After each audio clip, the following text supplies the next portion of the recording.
Hanes Llechi. Roedd llawer o bobl yn gweithio yn y chwareli.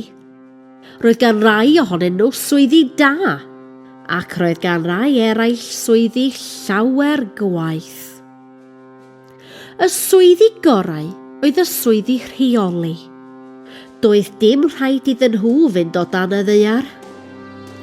Y swyddi gwaetha oedd y chwarelwyr, oedd o dan y ddaear heb olau, heb awyr iach, ac efo'r dynamite yn ffrwydro.